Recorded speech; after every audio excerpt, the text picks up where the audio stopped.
Hello, everybody. Good evening. My name is Pat Miller, president of PPRTA. First of all, let me apologize for the dark image here. I'm stuck at work, but you'll notice in my office, I have two photographs of Provincetown right behind me. So always a little memory of Provincetown. I also have a bunch of trials. If anybody's interested in helping with a trial, let me know after the meeting. We're very honored tonight to have as our guest, Steve Johnston, who is the Chief Executive Officer and Executive Director at OpenCape. Before I do a proper introduction, I did want to say just a couple of things. Obviously, Mr. Johnston is going to talk to us about broadband, but I did want to mention just a couple of things. This presentation is part of our continued effort to provide you with speakers that are relevant to what's happening in Provincetown. PPRTA's mission, as you know, is to not only advocate on behalf of part-timers, provide a voice for part-timers in Provincetown, but also to foster community and to educate. Everybody should have an opinion one way or another about whatever's happening in Provincetown, but you want to make sure that your opinion is informed. And that is part of what we try to do here at PPRTA. I'll just note that our last newsletter, the town manager had asked if our membership would be interested in taking a survey. And I think I put in the newsletter, oh my God, not another survey. But this one actually has to do with the American Rescue Plan Act, and which I imagine Mr. Johnston's probably familiar with, and the trickle down of that to Massachusetts, the further trickle down to Barnstable County, and then the further trickle down to Provincetown. The survey specifically asks, how would you like that money to be spent? There are various options on it. And the town manager, I thought, was very nice in sending it to us and asking part-timers to participate in that process. So that is good. All right. Tonight, as far as our format goes, if you have questions, just put in the chat that you have a question. Don't waste your time writing it out. Just say you have a question. When we reach that part of the presentation, I'll just ask you to say your question and we'll go from there. If I interrupt or shorten the time that you're spending, it's only because my role here is as a timekeeper is to keep things moving. We're gonna go until about 8 o'clock. And Mr. Johnston informs me that he has about 20-25 minutes of his presentation to then be followed by question and answers. Okay, with that in mind, let me introduce Mr. Johnston. Steve, can I call you Steve? Steve, yeah, sure. All right, call me whatever. Steve joined OpenCape team in 2015. And he began his career in public broadcasting development, which I thought was quite cool, starting locally and progressing to PBS nationally, where he was a liaison to the White House, and WGBH Boston, where he directed sponsorship and marketing activities for their productions like Nova and Masterpiece Theater, which I also thought was very cool. He's also directed marketing and development for Babson College. For those of you that do the Pan Mass Challenge, Babson is where the Pan Mass Challenge starts. So Steve is a graduate of UMass Amherst and Wharton's Executive Education Program. He resides in Sandwich with his family of 5 and or 6. Yeah, 5, 6. Yeah, sorry. 5 kids, 5 kids, one spouse. All right. I had this quote that I found somewhere that I just wanted to read. Steve is not a quote, but a blurb saying Steve is a telecom tech not-for-profit executive who is currently hyper-focused on utilizing OpenCape to drive growth, innovation, and economic development on the Cape Islands and southeastern Massachusetts and Rhode Island. Steve is driven by a desire to make the world a better place, and I certainly hope we're all driven by the same desire. And so to start us off, why don't you just tell us what OpenCape is, what is broadband, and what's happening with broadband vis-a-vis Provincetown. Take it away. Okay, wow. Great. Well, thank you all for joining tonight here. It's I know most of you probably aren't in P-Town right now, or maybe you are, but we got a nice big storm coming. So I was on a call earlier this evening, just doing some of our preparedness for response should we have. They're not quite sure of the tracking of the storm. It's still oscillating back and forth. So we were on a call with the meteorology team for the county and southeastern Mass, just kind of watching what's going on right now. We won't have a better idea till sometime tomorrow afternoon when the track solidifies a little bit. But just keeping an eye on it right now. And we've been lucky so far, so we hope to continue that luck. Um, Let me talk a little bit about OpenCape, what we are, what we're not, and why that is important to you all. So, I've lived on the Cape for about 20 years. And prior to taking this job, I actually was a vice president in Silicon Valley for a startup. And the connectivity was just awful here. And, trying to work remotely, I was managing at that time, I was managing our London office, our New York office. And it really was a challenge. And when I saw this opportunity, things were kind of imploding in my other career. And I thought this was a great opportunity to kind of look and see how I could impact connectivity on the Cape Islands, southeastern Mass, and part of Rhode Island. And so OpenCape was formed really out of the genesis of ideas from a group of individuals as well as business people across the Cape, the islands, southeastern Mass, around 2006. The initial idea was to create a wireless mesh network that would offer free connectivity to everyone. And I still get people to this day that ask me, where's that free connectivity you guys promised? Just let's get it out. It's not happening. It's not free. It's not going to happen. So let's just clear the air of that right there. Proving that in business, sometimes it's better to be lucky than smart. OpenCape was incorporated right around 2009, right around the time of the American Recovery Act. And we were incorporated as a not-for-profit organization, and we applied, this is before my time, we applied for some funds from the Broadband Technology Opportunity Program, or BTOP program, that's administered by the NTIA, which is a division of the Commerce Department, which falls under Justice. And we were rejected initially. We leveraged some political heavyweights, and we actually got approved. We got $32 million. And then the Commonwealth, provided us with $5 million. And we had $2 million from a private investor.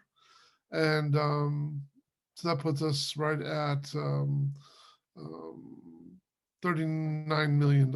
And with that, we built about 350 miles of fiber connecting in Providence and Boston. And we connected about 100 locations, libraries, some schools,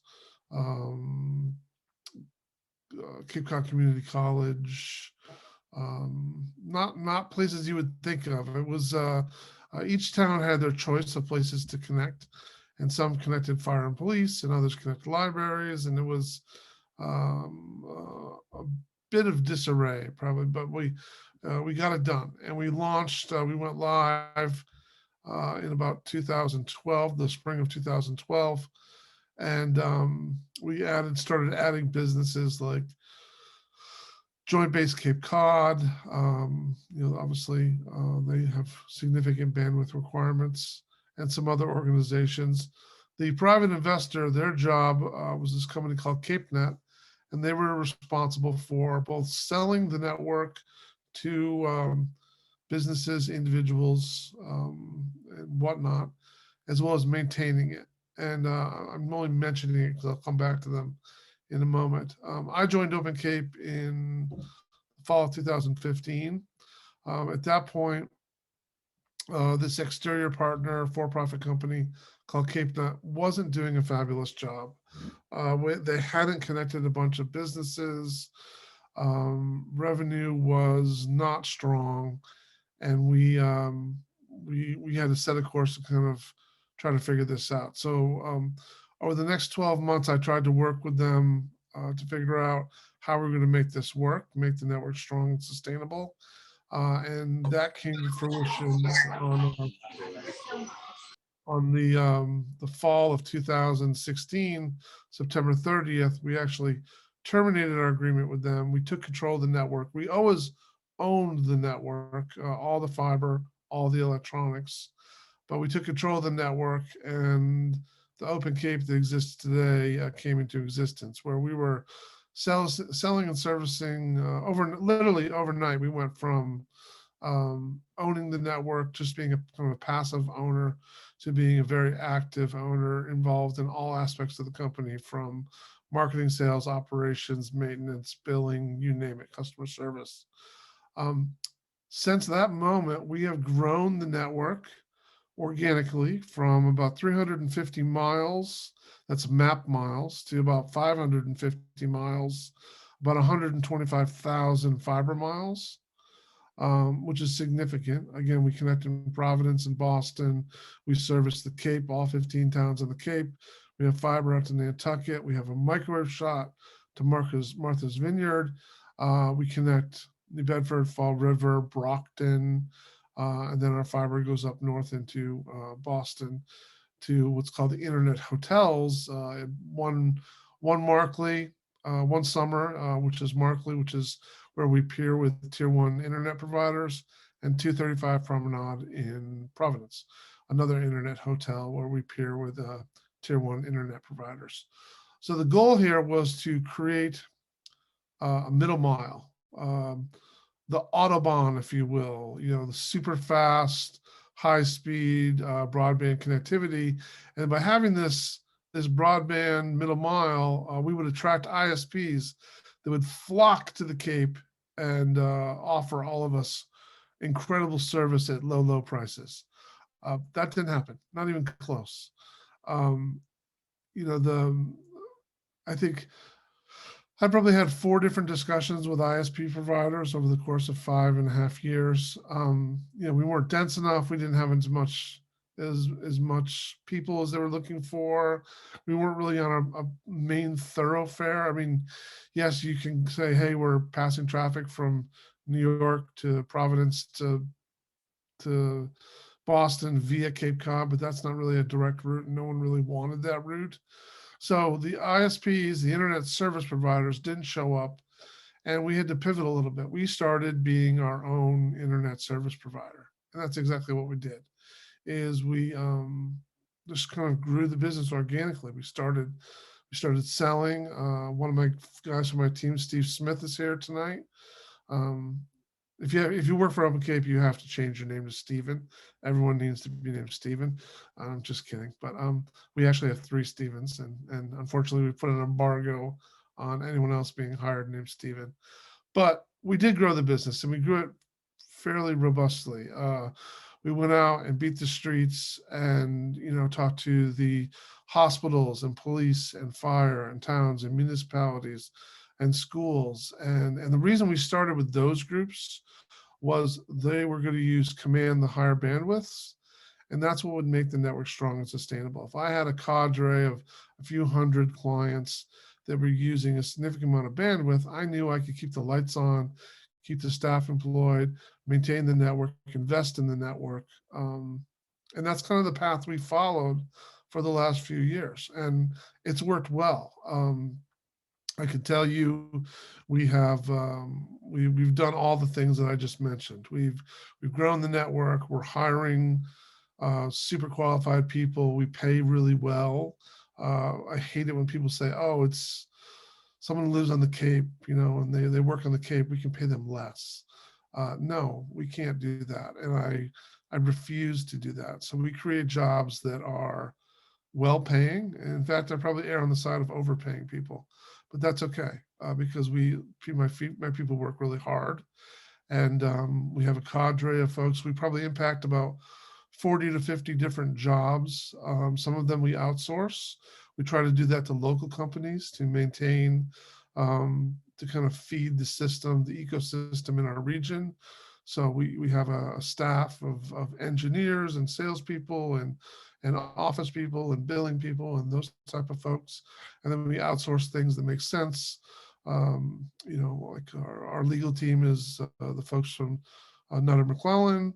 Some of our accountants, our auditors, those type of folks are outsourced. We also outsource our build teams, our construction teams, rather than hire a bunch of um, um, burly individuals with tattoos and beards to sit around our yard with trucks that are super expensive. We use 5 or 6 different build teams so we can outsource across our footprint. From an economic standpoint, it's much more feasible in terms of, if we, because our footprint is so large, sometimes we have to send crews to Brockton, sometimes we have to send crews to P-Town, and sometimes we have to do it all at the same time. So having multiple crews to call on certainly makes it more advantageous for us.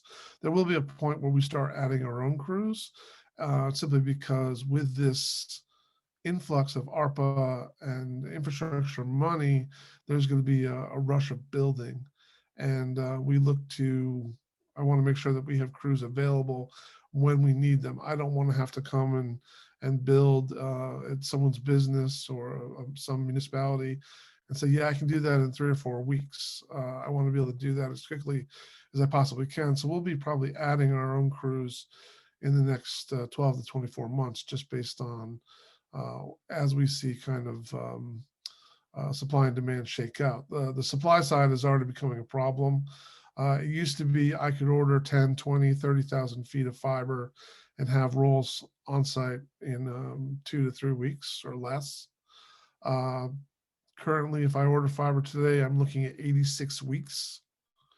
The supply chain, Corning has stopped taking orders for 2022. They may pick up later in the fourth quarter, but so there's a bit of a supply and demand issue going on right now.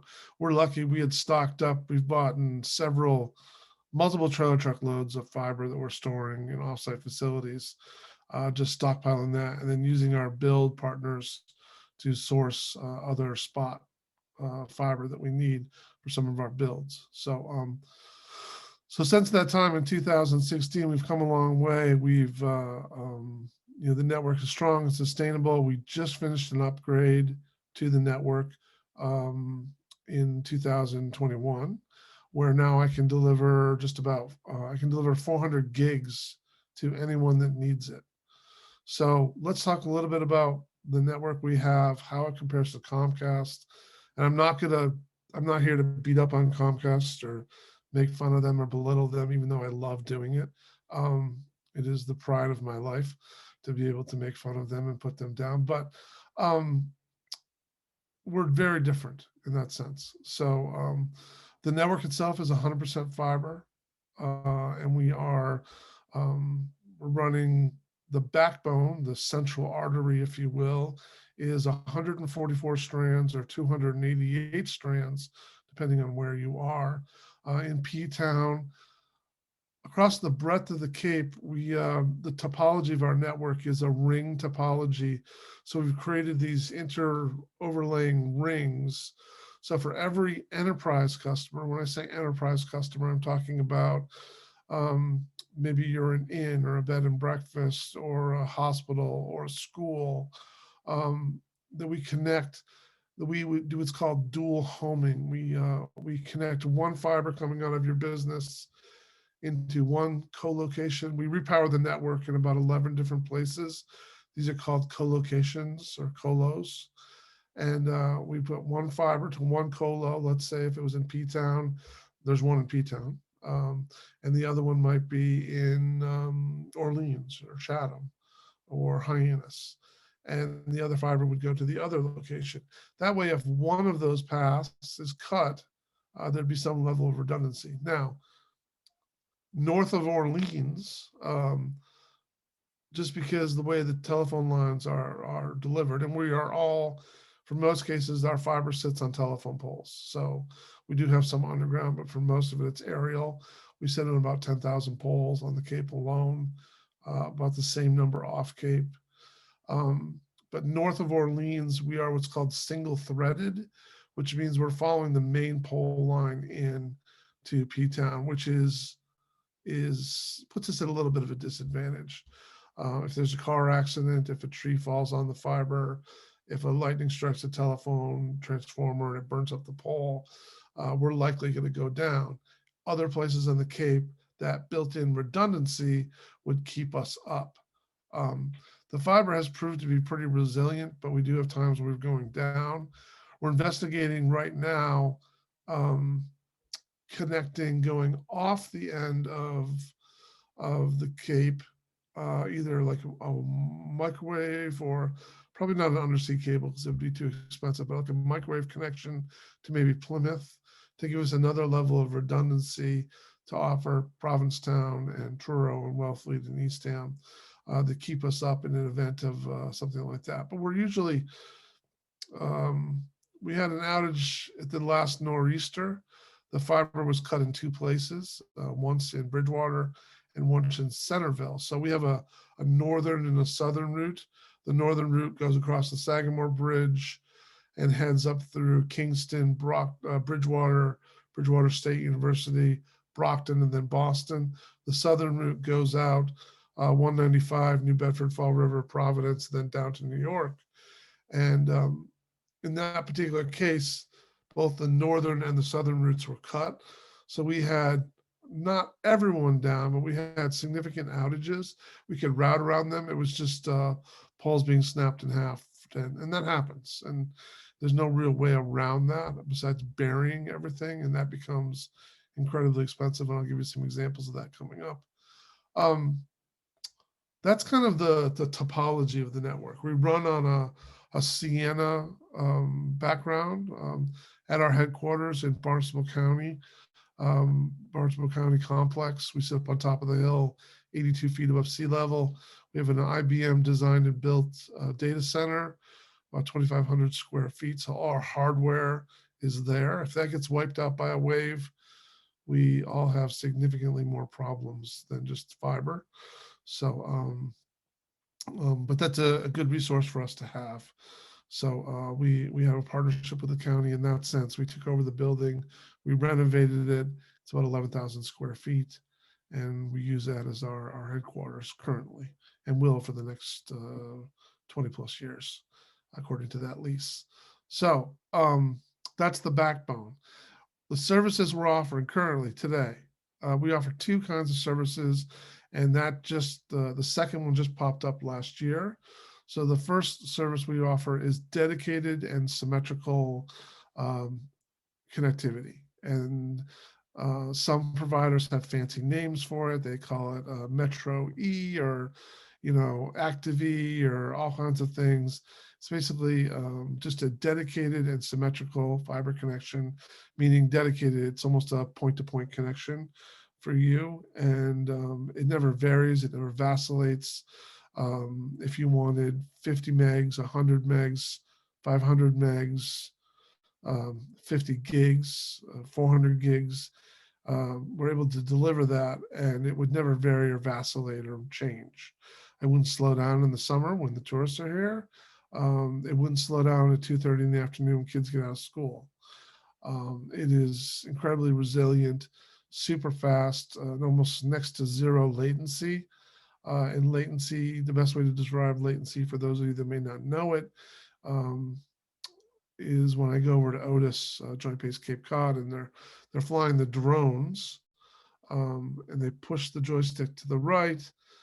The drones that are on the Comcast fiber keep going straight and ultimately crash into something. Ours turn right away, and that's latency. We have next to no latency on our network. And part of that is because we have a ton of fiber and we are using a very small portion of the total capacity of the net. Part of it is just, that's just the way fiber works. We're shooting light through the glass, and it's typically very, very low latency. So that's those are some of the big differences in fiber. So the dedicated and symmetrical, the bad points of dedicated and symmetrical, and I can connect, I connect schools and police and fire, and I connect people's homes. We've connected a lot of people's homes who are, Maybe you're a cardiothoracic surgeon and you're sending cardio echoes back and forth from your home office, or you're a software engineer or whatnot, but you're using a lot of bandwidth, and you might actually need a full gig connection versus the people who think they need a full gig connection and come never anywhere close to utilizing that. So we can connect your home or your office or wherever, but it's expensive. And let me tell you why it's expensive. The connection cost is expensive. I have to send a crew there. We have to pull fiber into your location, splice it, test it. There's hardware to go there. So the typical connection cost, if our fiber was running right by your building and you can look out the window and see it on the pole line, you're talking about $2,950 to get connected. So almost $3,000. It's expensive. And, we try to work really hard on that because the digital divide is something that's really important to us. And we take that super seriously. So it's something we're always working on. And then the service, because it is dedicated, and whether you want 100 megs or 500 megs or a gig, we're buying that, and we have to buy that from our upstream providers, and they require that we buy in 3 and 5 year chunks. So we're always buying broadband in 3 and 5 year chunks. That's why all our contracts are 3 or 5 years long. It's not because we're trying to lock you into something. Well, we are, because we actually are trying to lock you into something because we're getting locked in ourselves. So it's just trickle down economics. So that's dedicated and symmetrical, and it works great. It is the Cadillac of connectivity. For those of you who are familiar with fiber and may have it in your offices, wherever you are, it's great. And it removes worrying about connectivity from the equation for just about everyone. In 2021, we started testing and piloting PON, GPON, Gigabit Passive Optical Network. It's a shared gigabit of service that's offered over fiber. And it's the same stuff that Google Fiber, AT&T, all the big players use. And same premise, 100% fiber. It's a shared allocation. So you're, unlike the dedicated and symmetrical, as more people use the network, the speed that you connect at will go up and down a little bit. Unlike our competitors, Comcast and all the other evil monopolistic bastards, we don't oversubscribe our network. So we really pay attention pretty clearly to how we manage the volume of users that we have on net at one time. And quite frankly, again, we're using such a small part of our fiber that really we have kind of unlimited capacity at this point. I'm not kidding when I say this. We have enough fiber where we could pass the entire internet traffic of the planet across our network. I'd have to change the electronics on either side to handle it, but that's how much fiber we have. So we just started doing that. So if you live in, I know most of you guys live in P-Town, so this isn't going to be very helpful for you and it'll probably piss you off. But if you live in Woods Hole, Falmouth, or Hyannis, if you're a small business, you can connect for $80 a month for a shared gig. And if you're residential, it's $55 a month for a shared gig. It's awesome. And I don't just say that. It's like we connected the Folsom building in downtown Hyannis last year, well, a year and a half ago now, 255 Main Street, 17 units. And then a year and a half, we've had one service call and no outages, no issues, no problems. And we were running that version of the network unfiltered. So people were seeing 800 or 900 down. In other places, we're running a filtered version of it. Just because we were concerned one or two people could theoretically suck up a huge amounts of bandwidth, and that would adversely impact folks. So we were filtering it and running people at, say, 250, 300 down, 150 up, maybe 150, 200 up. We're doing that in Falmouth right now, kind of testing it and seeing how it works in comparison to running it unfiltered. So I know I've thrown a lot at you there. That's kind of like background stuff, what we're doing, the technology that we're using. Questions or anything going forward? I know I've thrown a lot at you guys. I'll pause for a second if anyone has a question. Okay, I don't see any big questions. Okay, so let's talk about what we're doing moving forward. I've spent a lot of time talking to leadership in Provincetown, both before Alex, when David was there, and the select board, and we realized that P-Town is one of those places that could be transformed with great connectivity. To go from a seasonal community to a year-round community simply based on folks like yourself who have either business interests or can work remotely, or maybe you're working in DC or New York or Boston or wherever, Shanghai, wherever you're working. Maybe you want to live in P-Town year-round, and that's great, and I don't blame you. But having poor connectivity, I was just talking to someone the other day. Casey, she wrote an article in the Provincetown Independent, and she was talking to me about her connectivity at the office was pretty good, but when she gets home, she gets one down, 1 megabit per second down, and one up. And that is sad and pathetic and the equivalent of most third world countries. So we can do better than that, and we have to do better for that. So some of the things that are happening right now, and I can talk a little bit about ARPA and infrastructure and whatnot, and I can show you some stuff. Let me first kind of talk about what we're proposing we might do in P-Town, and I'm going to share a screen here. Can you guys see this? See the map? Smitty, can you see that? No, yes? Yes. Yeah, you're good, We got Steve. You got it. We got Okay, it. We okay. got it. Yep. Okay, so here's again, here is the stuff I talked about a little bit earlier. The two types of service. We've actually got it. We've got the price down from $39.50 there, so just ignore that. But this is what I talked about earlier. And in Provincetown, right now, this is actually what my footprint looks like. The blue line is our backbone. The green lines are laterals that we've built out to places. So this is the pier. We just did this piece up here where we connected the P-Town wastewater, the DPW, and the transfer station. We connect the police station over here, and then we cut back through this neighborhood to get to Coastal Acres Campground. We power the campground out there. And then we do power, some folks that are on Bradford. I have Kelmar Village down here in North Truro, a variety of locations as we kind of come into P-Town. So that's what it looks like today.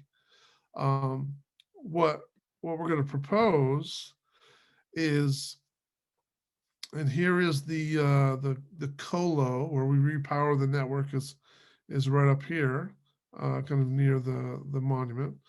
I'm going to propose that and I have proposed to the select board, that we run down to Bradford Street and we extend our fiber down to Bradford Street, down to the West End Rotary, up Commercial Street to Bradford again, and then back to the colo, where we create a loop. I actually have to have my backbone fiber and then distribution fiber. And without going into all the reasons why, the backbone is our central artery, and I don't want to burn up all the fiber on my central artery because that would be bad. And the longevity and the value of the network would be inherently hurt over the years. So if we're doing GPON deployments, I would run some distribution fiber on our attached poles. So we attach these poles, and every pole has a dual gang, 2 holes for fiber. And we're in one already. We could put fiber in another hole there, and that would attach to that pole. So the proposal that I made to the select board last time was we extend kind of the fiber. This is where I end right here about Provincetown Commons, maybe up a little further. But the magenta line would be new fiber that we would run. And that would allow us to offer the GPON service, what we talked about what we talked about, the $80 and the $50, to roughly, you know, roughly 300, we'd pass about 360 businesses and maybe 1,100 homes, roughly. So typically you're thinking about a 40 to 50% take rate. Maybe in P-Town it'd be higher. We always plan on 40 just because that's kind of the average. Um, and that would allow us to offer, I think it's that's about 37% of the businesses and maybe 24% of the homes. Now, it's a starting point. It is not a final solution. We'll talk about final solutions in a minute, but it is a starting point. And it would touch the areas where the most businesses were, the most commerce was. And I think that's important. And the way that happens is we literally, this is something from Falmouth. You can see we literally look at each building and say, okay, in that building, there's 3 stores and then an apartment above it.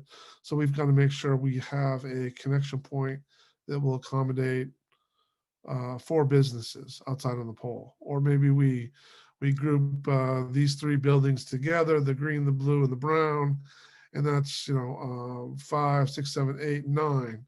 So I've got a 10 or a 12 gang connection point out here on the pole, and I can connect fiber to that. That's what we did in Falmouth. Now Falmouth is interesting in the sense that we got a call one day from the Falmouth EDIC, the Chamber of Commerce, and they said, Steve, our businesses on Main Street, Falmouth, cannot process credit cards. And I, to be honest, I didn't really believe that, because processing a credit card is pretty low quality call for connectivity. So I actually drove down to Falmouth that day. We walked around with the EDIC and the Chamber of Commerce and talked to a bunch of businesses. And indeed, they couldn't process credit cards. I had storekeepers telling me, I've got $8,000 or $9,000 of furniture going out the door, and I'm taking the old credit card machines, the imprints. I'm taking imprints of credit cards and running them at 2:00 in the morning. So we can address that, and we did address that. We took a mass development loan, built out about 2.5 miles on fiber on Main Street in Falmouth. And then COVID hit, but right now we've connected about 60, 65 businesses, some residential as well. And it was a little more expensive than what we're offering you. They were paying $117 a month, which was $80 for the service, $27 for the debt service and the loan to mass development we took. And then because we offered free connections, we put $50,000 into a fund and offered free connections. Everyone who connected paid $10 a month, and that went into the free connection fund so that other people down the road could get free connections. So we're 2 years into that. I just paid off the mass development loan, and we're going to announce in March that we're lowering the cost from the $117 down to $80 a month, as we originally had promised. So this is what some of the planning would look like. And I've just got some screenshots of just showing, the magenta line would be where we're running new fiber. And then we would come back down along our backbone to get to the central artery. So that's kind of what we propose. And the cost for that is right around $850,000. Now, in Provincetown, there are roughly 4,712, I think, housing units. And that's changed over the last year. So that, let's say you can call 5,000. The cost to connect a home to fiber is roughly $2,500. Depends how far away you are from the backbone, but that's the average. So the town of Falmouth just did a feasibility study to connect all 22,032 homes in Falmouth, and then they'd plug them into OpenCape. And the average cost home passed was $2,400 and I think $72. So Provincetown is really dense. Provincetown is the Manhattan of Cape Cod. if you will. So there's, in most of the towns on the Cape, there are 30, 40 homes per mile. In P-Town, there's 262 per mile. So that's a lot.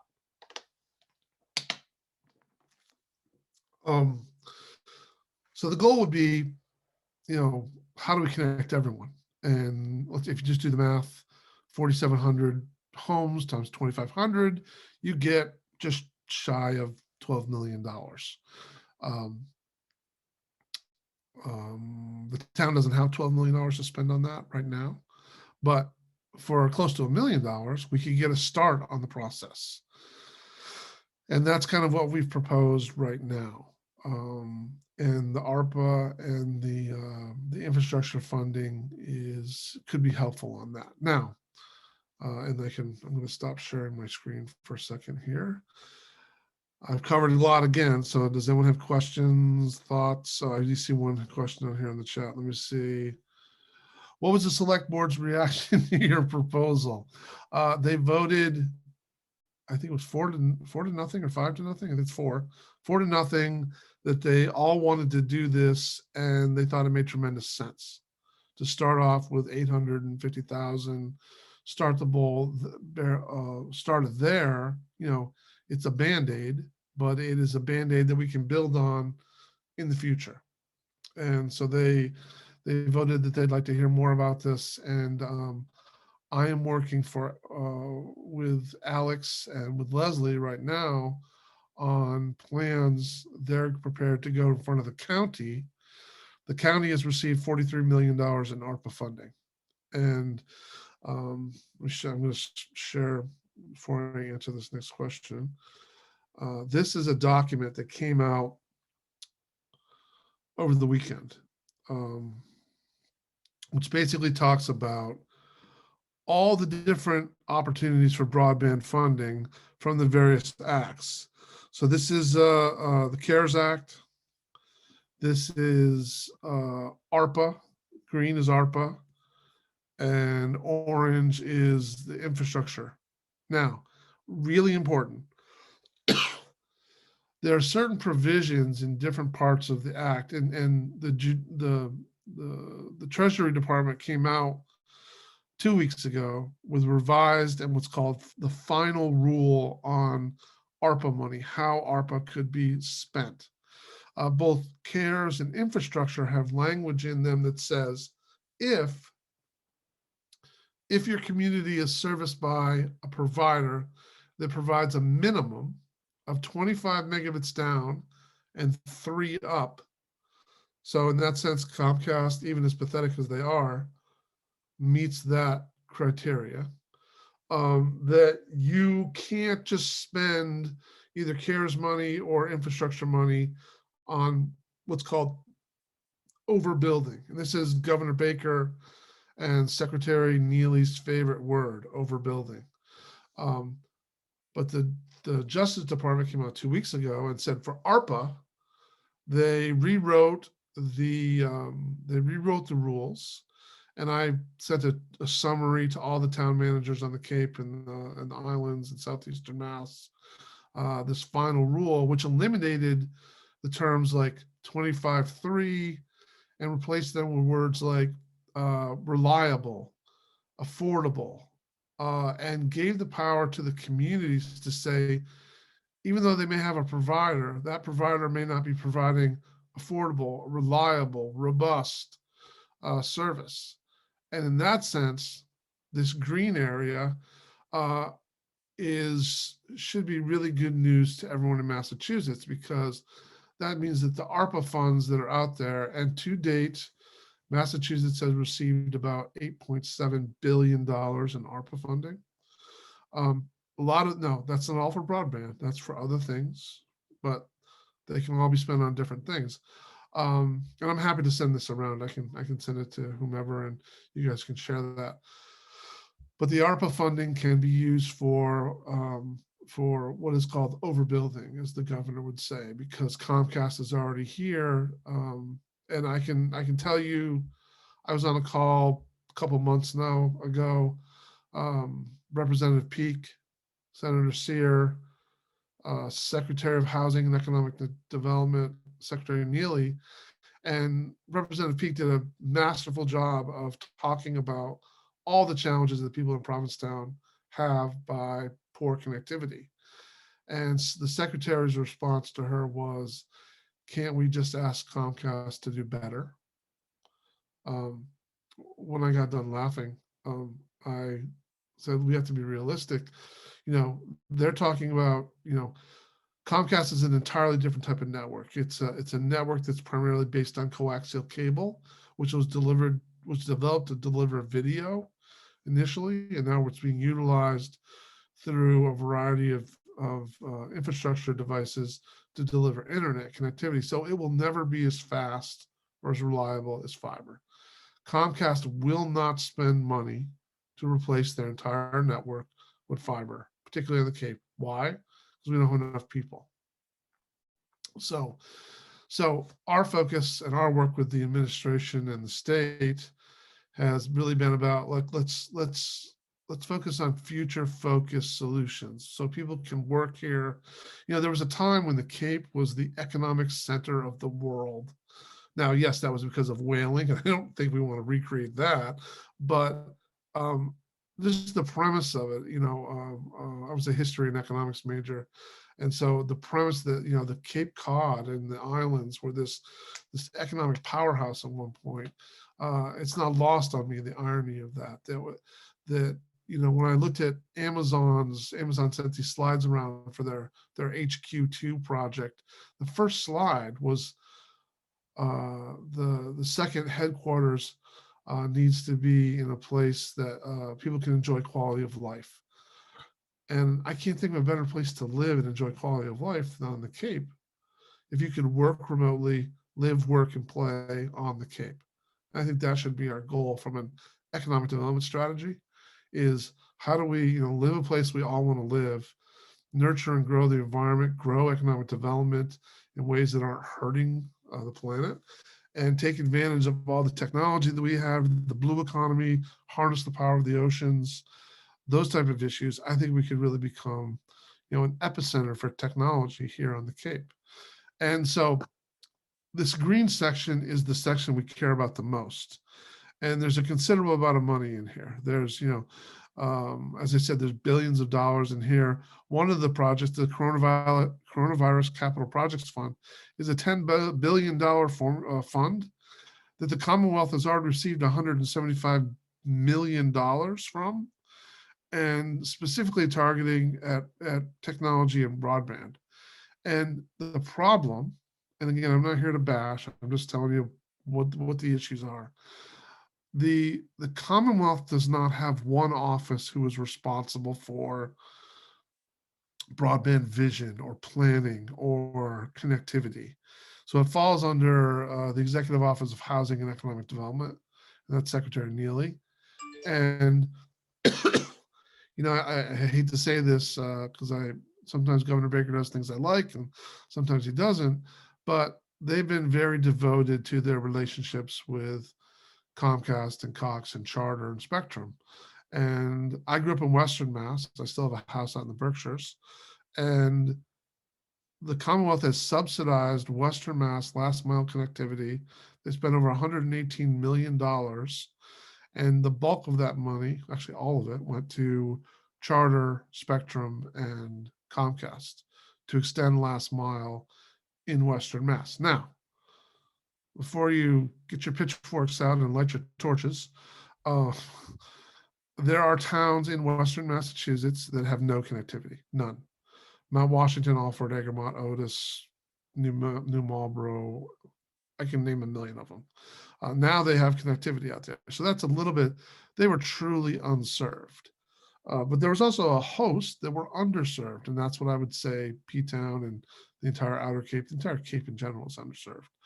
So we've really been pushing them on this, as the Cape and Island delegation has as well. We just haven't seen a lot of response. So I don't hold out a tremendous amount of hope. I'm just speaking from my heart here, that we're going to see this influx of trickle-down economics show up, where we're going to get all this money from the government. I just don't see it.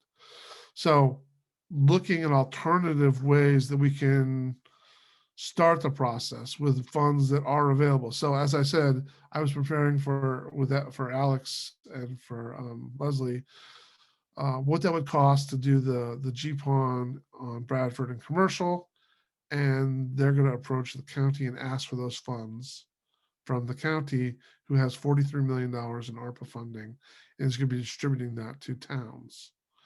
So that may be one place that we can start the ball rolling to make a difference. Now, I've talked forever here, so someone must have a question. Yeah, you went beyond your promised 25 minutes. I know, Yeah. sorry, I got on. That's all right. Once I You get have- talking about this stuff, I Well, can you go- obviously like it. That's good.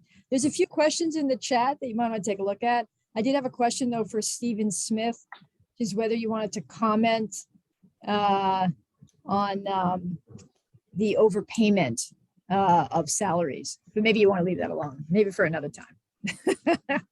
Big Steve takes very good care of us. I am Very nice, very I am nice. very happy. He rescued me from Comcast. So I owe him a lot just for that. So. I also they feel don't- like we should have invited somebody from Comcast to defend themselves. I but worked maybe at not. Comcast. I can speak from that side if you'd like me to. if you'd No, like no. me to. I'd rather actually, I was just joking around with you, but you do have a bunch of questions there, Steve, in the, Sure. So the $850,000 is, that's money that would come from the town to fund that build out. And there would also be a small connection charge that each house has to pay. What is the overlap with Comcast? Well, there'd be some absolute overlap with Comcast, but again, you're not talking about apples to apples here. You're not talking about 100% fiber connection. Basically, and I'm not saying this in a pejorative way to demean Comcast, but if Comcast is giving you the Volkswagen Beetle, I'm putting a Ferrari in your garage next to it. Those are the two. It's not an apples to apples comparison. And yes, people, our phone rings all the time and people say, hey, I need great connectivity. I've moved out of New York, Washington, D.C. or Miami because of COVID, and I'm living in my second home, and I need great connectivity. And I don't care if it costs $2,500 or $3,500. It costs me to build a mile of fiber. Costs $70,000 a mile to build. So that takes into account, I have to pay attachment fees to Verizon and EverSource, who own the telephone poles. I have to pay make ready. That's where we have to move the wires around so there's enough room in between them so they're away from the power. Sometimes we have to replace the telephone poles. Then I have to have the splice screws, the fiber, the connectivity, the testing all done. So that's the economics of what we do is expensive. 850 is the cost to build loop. Steve illustrated Magenta. Okay, that's Steve Smith. Okay, thank you, Steve Smith. Let's see what other questions I have. I want to make sure if I didn't answer your question to your, I think the ARPA dollars has a 4-year delivery. I believe so. Yeah, I think some of those ARPA funds have to be, they have to be spoken for by, I think next year, and then there's like a 4-year window in which they need to be built. So I can tell you, I could build what I should have showed you in 2 weeks, plus or minus. I mean, that's how long it would take. Can I just ask you one thing? The density of Provincetown, does that change your average cost? Does that lower it? It does lower it. So, and I can send the feasibility study that Falmouth did. They paid $150,000 for this independent company, CCG, and this guy, Doug Dawson, who's an expert at this, to do an independent feasibility study about would a town-owned fiber network be able to maintain itself? And in the answer of Falmouth, it was yes. And he broke it down, all the financing, and as I said, it was like $2,400 per home passed, the cost to install. So there you do the math, 22,032 homes times 24 and change, $54 million. Now, do I personally think that the town will vote to bond out $54 million? I don't know, because Falmouth, like every other town on the Cape, has a myriad of issues: opioids, housing, wastewater, seasonal housing, worker housing, schools, beach erosion, PFAS. I mean, we can just keep naming these stuff. So where does connectivity fall on that list of things we have to have? And the one thing I will say from Connecting Falmouth was, well, people love to complain about Comcast, and Steve and I see this all the time. When push comes to shove and when they're switching, it's like, we're asking them to give up their firstborn. It's just, oh my God, I got to switch over. That's so complex. How are we going to do this? I love my remote I can talk to. You don't have one of those? Oh, you don't have TV? No, we don't do TV. TV is dead technology. Okay, we just go OTT, over the top. We're going to stream everything.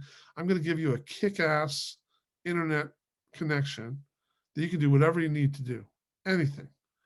And whether that's streaming Hulu, Roku, Apple, we do all of that all the time, testing all that stuff, and it works great.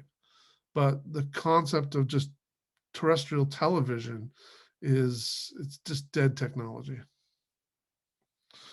More questions? Will there be anything left by the time a governor is elected? Okay, great question, Scott.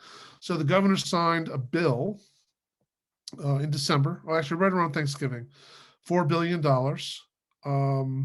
And in that $4 billion, he allocated $50 million for the entire Commonwealth for broadband. $50 million. On the same day, the governor of Virginia also signed a bill. He allocated $2 billion just for broadband. So that gives you a little glimpse into the administration and their feelings on this particular issue, which I find troubling for a variety. A state that is known for innovation and technology and growth and economic development, which to be so ass backwards in terms of their understanding the correlation between broadband technology. I mean, it touches everything we do, and it will touch everything from remote working to schools to telehealth to environmental issues to roadways and roadway management. And I mean, think about like when we were all working from home for COVID, how few people crossed the bridge every day and how many people worked remotely. And it was a struggle. And I will compliment Comcast. They came through much better than I thought they were going to. I expected there to be massive outages and there wasn't. So I will say kudos to you, but the demand for broadband will continue to escalate over the next 5 to 10 years, and they will not be able to keep pace with that in their current configuration. And I can tell you right now, I live in East Sandwich. My Comcast bill is $385 a month. It is obscene. Whereas, we charge $55 a month for something that's significantly better. So that's kind of, and when you talk about the digital divide, that's the part that I really find that's annoying, is where, families with kids who are parking McDonald's parking lots or in the East Ham Library or just to get free connectivity. A survey of schools in Sandwich, Mass, showed that 40% of the families in Sandwich, which is a fairly white bread community, did not have a permanent home internet connection. 40%. That means they only had like a cellular connection. They didn't have a dedicated broadband connection. And I was blown away by that number. If that's Sandwich, then what do other towns like New Bedford and Fall River and some of the gateway cities and some of the communities that have a much higher percentage of displaced workers or foreign workers? We've got to do better. So I think this is one way that we can approach that. I'm just seeing if Maura Healy will do better. I've actually talked to Maura already, and she's on my radar screen. I've also talked to Sonia Chang Diaz, the gentleman, Jeff Deal. Is it Jeff? I've reached out to. Is the governor the biggest problem? He doesn't seem willing to release the funds for broadband to broadband on the Cape. No, so the only money we have received on the Cape is the original $5 million that OpenCape got from Governor Patrick, who was a huge supporter. Um, and I don't see this as a Republican/Democratic issue either, because I know lots of Republicans that are very big on broadband. They totally understand it. It's just the governor and his team are not part of that group. And I know that Representative Peake and Senator Sear and Senator Moran, the Cape Island delegation, I'm all over them about these issues. And they're not going to release that money. The governor put $1.7 million in the IT bond bill for OpenCape to do some expansion on the Outer Cape 3 years ago, and he has refused to release. The way IT bond bills work is the governor has to authorize it and release that money to be bonded, and in 3 years he hasn't done it. So it's just an indication of how he feels about it. So yes, November 2nd, change of leadership. There'll be some changing of priorities. And we were certainly working on that. I would think the various biz-related organization chambers would be all in favor of this and would push the select board to strongly support this. Yeah, I mean, there hasn't been a lot of opposition to this at the select board level or the business levels. This is something that's kind of universally wanted and desired. So any more questions? You can shout them out, or do you sense whether the county will agree to? Scott also has our contact information, so if you want to, you can reach out to me at any time. So I try to be as available as possible. Right. So the $43 million the county has, they have pledged. They're doing a survey right now. You can actually go to barnstable.county.org, and they're saying, how should we spend this money? And there's a litany of things they can spend it on. So you got to figure the 15 Cape Towns, plus you have to count the county as almost a town. So $43 million divided by 16, that's like 2.9 million each if it was split equally, which it won't be. And the county commissioners are going to work in parallel with the Assembly of Delegates, which obviously Provincetown has a member of the Assembly of Delegates. But the voting power there is skewed based on population. So you guys are kind of screwed in that sense. But broadband, I've reached out to all the commissioners and said that, broadband should be a part of this. Christine's asking, what can we do to support our efforts? I would encourage you to reach out to Representative Peake and Senator Sear. I realize, and share your thoughts and guidance with them, because they do take it seriously. They are well briefed on these issues, as you might imagine. They've sat through this exact same conversation on multiple occasions, and I quiz them on stuff regularly. So they're well. But what about Congress? Keating? Yes. So at the federal level, Senator Warren, Senator Markey, Congressman Keating, we brief all of them as well. And they're working at the infrastructure level. There was some disappointment. We had shared our concern about the language in that orange section, the infrastructure section. See, the 25.3, that's the effect of the Comcasts and the Spectrums and the Charters and their lobbying division getting that language in there, because that's basically their protection. That if an area has 25.3, 25 down and 3 up, then funding really can't be used to create competition for them. And that's really what it says. That's really what the language is about. It's about how to keep, but Justice did a really good job on the ARPA funding. So the ARPA funding, at least we have an opportunity.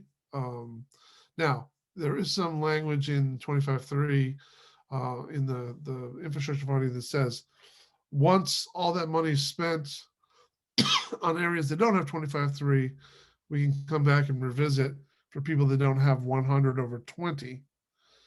But by then all that money's gonna be sucked up. So that's, you're looking at like the Montanas and the South Dakotas and the Oklahomas and places like that where they don't have as much connectivity. Steve, could I Yes, ask yes. a question? I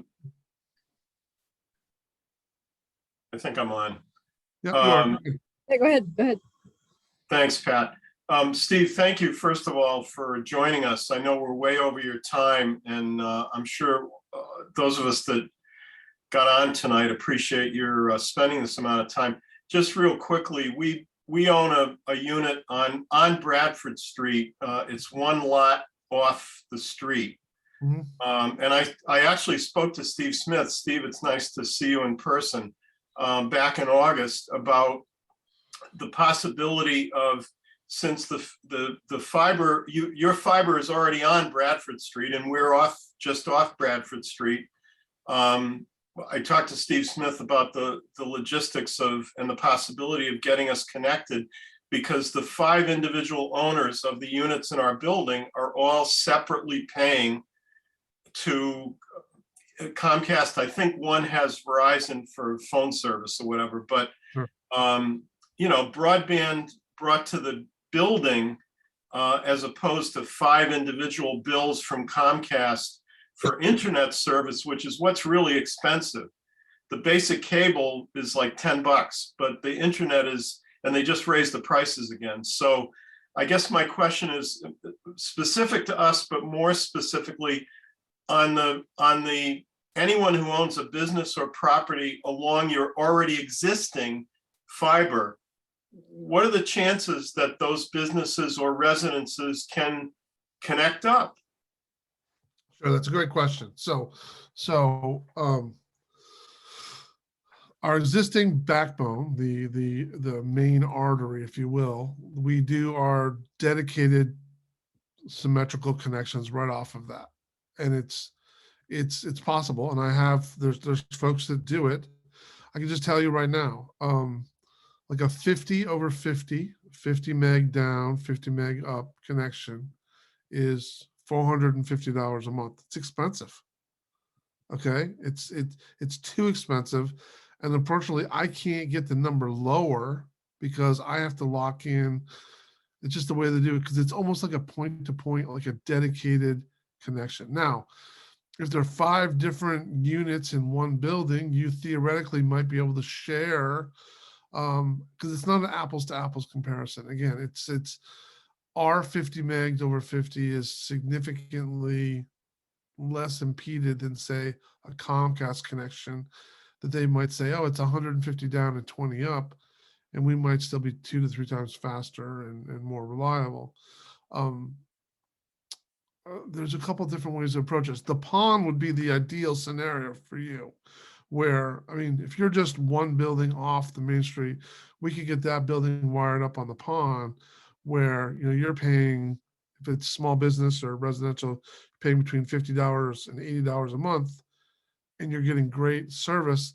And then if you said, wait, I need more than 350, then I can do that too. I can do that too, and I might charge you instead of 80 if you're a small business, and you said I need 500 down or something like that, I may charge you, $120 a month or something like that. But that would be the ideal. That's why we're really trying to get the PON in there. And that requires I have to put some hardware in the colo to make it all work. It's different hardware. Yes, we could do it with dedicated, but I just hate to see people pay that unless they really, really need it. And that's the problem. I haven't figured out a way to deliver it to you more cost effectively on the dedicated side. It's just, and when it started out, it was $39.50 a month, $39.50 for the install, and then like a full gig of dedicated and symmetrical is $2,500 a month. And Steve has convinced some landlords to take responsibility for that. So where the landlord brings the service in and then divvies it up and charges the tenants. It's a minority of the cases, but yeah, that's something that we would be happy to do. So. Yep. Thank you, Steve Smith. I guess I'll follow up with you very soon. Thank you. I'm gonna end it there. Actually, we're a little over time. But if people have other questions, you want to hang out. What does anybody have I'm happy to anything? answer questions. I'm only Okay. missing putting 2 5-year-olds to bed. So Oh, I'm well, not all right. I'm not really missing anything. So if people do have questions, have at them. This is your chance. There are some condo associations around Provincetown. Have you approached them, or what's their position, especially in this idea of sort of dividing up the cost of it? Yeah, see, so like the MDUs, the multi-dwelling units are great. When Bruce McGregor was building the one right there at the intersection of Bradford and Commercial, where Commercial comes back up and meets Bradford, those very nice units off to the right that are all like $1 million plus. We were very close to getting a deal done for those because he did Coastal Acres Campground. I've done a bunch of MDUs. They're great if we can get into them as they're being built. It becomes less advantageous to us when it's an existing building and I have to retrofit it to get the fiber in there, depending on how the building was built. If it was built in the 70s and maybe there was no conduit or microduct or whatnot in the building, I can't get the fiber to the units without ripping the walls open. And then it just becomes this exercise in futility as far as like ridiculous expense versus we've been working with, HAC, the Department of Public Housing, looking at affordable MDUs that we can partner with to do this really affordably as they're being built, because that's part of our mission. I forgot to mention, we're like a nonprofit as well. So we're a not-for-profit technology telecommunications network that subsides only pretty much on whatever we can sell. And so it creates some challenges for us in terms of funding some of the bigger projects, but we've done a pretty good job so far. Other questions? Nothing? That's it. I would ask if what you showed on the screen share, if you wouldn't mind forwarding that, I guess, to Scott, since you have his contact information, and perhaps we can share it with the Yeah, group. absolutely, sure. Yeah, I do want to thank, before everybody goes, our communications committee for putting this together. Thank you so very much for doing that and providing us with speakers. Thank you, Steve and Stephen, for your time and your presentation. And you gave us some marching orders, which is to reach out to our various elected officials, and appreciate that. Just for PPRTA members, just to let you know, PPRTA has written to the governor and other elected officials, and I know a number of you have done the same, but I would say continue to do so if you are interested. All right, that is it. Thank you so very much once again, and see you all later. Be safe. Thanks, everyone. Thanks, everybody. Good night.